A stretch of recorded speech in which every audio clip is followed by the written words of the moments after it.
रुकन खानून साज council BRS कलवा कुंटला कविता ने तेलंगाना हुकूमत से मुतालबा किया है कि वह तालीम, मुलाजिमत और बल्दी इंतखाबात में पसमानदा तबकात BC के लिए तहफ़्फ़ुज़ात में इजाफे के लिए 3 अलहदा बिल्स पेश करें। उन्होंने कहा कि तेलंगाना हुकूमत ने खुद एतराफ़ किया है कि BCs की आबादी रियासत में 46% है। अगर वो वाकई समाज इंसाफ के लिए संजीदा हैं तो हमारा मुतालबा है कि तालीम, मुलाजिमत और बल्दी इदारों में रिजर्वेशन के लिए अलहदा बिल्स पेश किए जाएँ।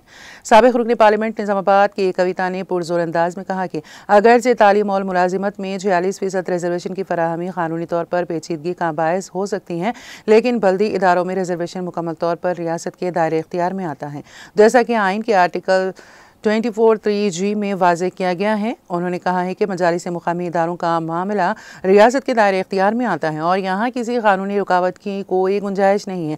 अगर कांग्रेस हुकूमत वाकई राहुल गांधी जी के पसमानदा तबकात को बाइख्तियार बनाने के विजन पर ईमान रखती हैं तो इसे महज दावे नहीं बल्कि अमली इक़दामात करने होंगे।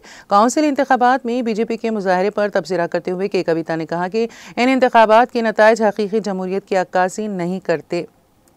ఈ రోజు రాష్ట్ర ప్రభుత్వం కేబినెట్ భేటీ జరుగుతా ఉందని తెలుస్తా ఉంది. అన్ని ప్రధాన పత్రికల శీర్షికల్లో కూడా బీసీ బిల్ ఏదైతే పెట్టబోతా ఉన్నారో దాని మీద చర్చ జరిపేటట్టుగా చెప్తా ఉన్నారు. సో నేను ప్రభుత్వాన్ని 3 విషయాలు డిమాండ్ చేస్తున్నాను. కంటిన్యూస్ గా చాలా రోజుల నుంచి నేను ఈ విషయాలు చెప్తా ఉన్నాను. ఎందుకంటే నేను గత సంవత్సరన్నర కాలంగా అనేక మంది బీసీ సంఘ నాయకులతో ప్రత్యేకించి పోయిన 3 నెలల్లో దాదాపుగా వేలాది మంది బీసీ నాయకుల్ని, బీసీ మహిళల్ని, బీసీ విద్యార్థుల్ని, ఉద్యోగుల్ని కలిసినటువంటి వ్యక్తిగా చెప్తా ఉన్నాను. ప్రభుత్వం సీరియస్ గా ఉంటే, నిజంగా చిత్తశుద్ధితో ఉంటే 1 కాదు 3 బిల్లులు పెట్టాలి. ఒకటి ఎడ్యుకేషన్ కోసం పెట్టాలి. ఎందుకంటే ఎడ్యుకేషన్ లో 46% రిజర్వేషన్ ఇవ్వాలి అంటే అది కంకరెంట్ లిస్ట్ లో ఉంది. మన రాష్ట్ర ప్రభుత్వం, కేంద్ర ప్రభుత్వం కలిసి చేయాల్సి ఉంటుంది. సో దానికి సెపరేట్ బిల్లు పెట్టుకోవాలి. ఎంప్లాయ్మెంట్ కూడా కంకరెంట్ లిస్ట్ లో ఉంది. అంటే రాష్ట్రం కూడా బిల్లులు మీద చట్టాలు చేయొచ్చు, ఈ అంశం మీద చట్టం చేయొచ్చు, ఉద్యోగాల మీద కేంద్రం కూడా చట్టం చేయొచ్చు. కాబట్టి దాన్ని సెపరేట్ గా పెట్టాలి. లోకల్ బాడీస్ లో ఏదైతే స్థానిక సంస్థలలో బీసీలకు రిజర్వేషన్ ఇస్తామని కాంగ్రెస్ పార్టీ చెప్పిందో, ఏదైతే రిపీటెడ్ గా రాహుల్ గాంధీ గారు చెప్తా ఉంటారో అది కంప్లీట్ గా కూడా రాష్ట్ర ప్రభుత్వం చేతిలో ఉన్నటువంటి అంశం. కాబట్టి దీన్ని కూడా సెపరేట్ బిల్లు పెట్టాలని చెప్పి నేను డిమాండ్ చేస్తా ఉన్నాను. ఇదివరకు కేసీఆర్ గారు ఉన్నప్పుడు 50% మహిళలకు అర్బన్ లోకల్ బాడీస్ అంటే మున్సిపాలిటీస్ లో రిజర్వేషన్ ఇచ్చినప్పుడు కూడా మనం రాష్ట్రంలోనే చేయడం జరిగింది. దానికి సంపూర్ణంగా హక్కులున్నాయి. కేంద్ర ప్రభుత్వం కూడా ఇది కంప్లీట్ గా రాష్ట్రాలకు సంబంధించిన అంశం అని చెప్తుంది. కాకపోతే ఇప్పుడున్న ప్రభుత్వం ఏం చేస్తుందంటే అన్ని కలిపి ఒకటే బిల్లు పెట్టి లోకల్ బాడీస్ లో బీసీలకు రిజర్వేషన్ ఇవ్వొద్దు అనేటటువంటి కుట్ర తెరలేపేటటువంటి ప్రయత్నం చేస్తుంది. కాబట్టి నేను రాష్ట్ర ప్రభుత్వం డిమాండ్ చేస్తా ఉన్నాను. ఈ బిల్లులు తయారు చేసేటటువంటి అధికారులను, న్యాయ నిపుణులను కూడా నేను రిక్వెస్ట్ చేస్తా ఉన్నాను. 1 కాదు 3 బిల్లులు పెట్టించండి. ఎందుకంటే అనేకమైనటువంటి కోర్టు కేసులు పెండింగ్ లో ఉన్నాయి.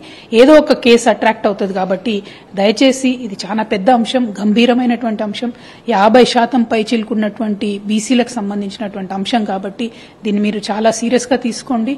సెపరేట్ బిల్లులు పెట్టండి. న్యాయపరమైనటువంటి చిక్కులు వస్తే ఏదన్నా ఒక బిల్లు ఆగుతుంది, కానీ అన్ని ఆగవు. కాబట్టి 3 బిల్లులు పెట్టాలని చెప్పి నేను ప్రభుత్వాన్ని డిమాండ్ చేస్తా ఉన్నాను. ఇవాళ రాష్ట్ర వ్యాప్తంగా ఉన్నటువంటి ప్రజాస్వామ్య వాదులందరూ కూడా ఆలోచించాల్సినటువంటి అంశం. ఈ ఎమ్మెల్సీ ఎన్నికలలో జరిగిందేంది? బీఆర్ఎస్ పార్టీ పోటీ చేయలేదు. రెండు నేషనల్ పార్టీస్ అని చెప్పుకునే కాంగ్రెస్ పార్టీ, భారతీయ జనతా పార్టీ ఇద్దరు కూడా అభ్యర్థుల్ని పెట్టినారు. వాళ్ళందరూ కూడా బీసీస్ కానటువంటి అభ్యర్థుల్ని పెట్టడం జరిగింది. ఇప్పుడు ఏం జరిగింది? పార్టీల పరంగా, సిద్ధాంతపరంగా ఓటు డివైడ్ అయింది. కాబట్టి ఒక్క బీసీ అభ్యర్థి కూడా ఎన్నుకొని రాలేదు. ఇందులో ప్రత్యేకించి నేను కరీంనగర్ ఎన్నిక గురించి ఎగ్జాంపుల్ చెప్తే, 2 అగ్రవర్ణాల అభ్యర్థులు ఉన్నప్పుడు బీసీలందరూ కూడా కలవాలనేటటువంటి నినాదంతో ప్రసన్న హరికృష్ణ గారికి చాలా ఓట్లు వచ్చినాయి. కానీ ఆ ఓటు ఆయనను గెలిపించేటట్టు రాలేదు.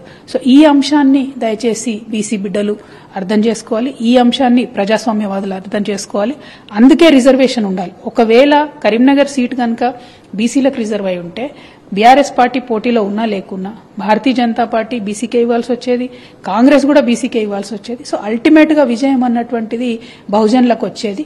అది జరగకుండా ఇవాళ మరి అడ్డుపడ్డారు. కాబట్టి నేను మిమ్మల్ని కోరేది ఒకటే, పార్టీల వారీగా అభ్యర్థులు నిలబెడితే గెలుస్తామో ఓడిపోతామో తెలియదు. అందుకే ఖచ్చితంగా రిజర్వేషన్ ఉండాలి. బీసీల మీద బీసీలే పోటీ చేసుకుంటే ఏ పార్టీ నుండి వచ్చినా బీసీలు వచ్చే అవకాశం ఉంటుంది. కాబట్టి ఇవాళ మాత్రం కరీంనగర్ ఎన్నికల్లో ప్రజాస్వామ్యం ఓడిపోయిందని నేను అనుకుంటున్నాను. అమెరికాలో మన తెలంగాణ బిడ్డ పాపము ఒక షూట్అవుట్ లో చనిపోయారని చెప్పి వార్తలు వచ్చింది. ఆ కుటుంబానికి తప్పకుండా ధైర్యంగా ఉండాలని చెప్పి నేను కోరుకుంటా ఉన్నాను. ఎందుకంటే రాష్ట్ర కేంద్ర ప్రభుత్వాలతోని అవసరమైతే బీఆర్ఎస్ పార్టీ తరఫు నుంచి కూడా మాట్లాడి అక్కడ ఏమన్నా ఛాలెంజెస్ ఉంటే ఆ బాడీని ఇండియాకి తెచ్చేంత వరకు కూడా మేము మీతో నిలబడి ఉంటామని చెప్పి మాట ఇస్తా ఉన్నాము. ప్రత్యేకించి external affairs ministry Bharatiya Janata party కొంచెం ఫాస్ట్ గా ప్రాసెస్ చేసి ఆ బిడ్డను కుటుంబం దగ్గర చేర్చాలని చెప్పి నేను కోరుతూ ఆ కుటుంబం అంతా కూడా బాగుండాలని చెప్పి నేను మనస్ఫూర్తిగా ప్రార్థన చేస్తున్నాను.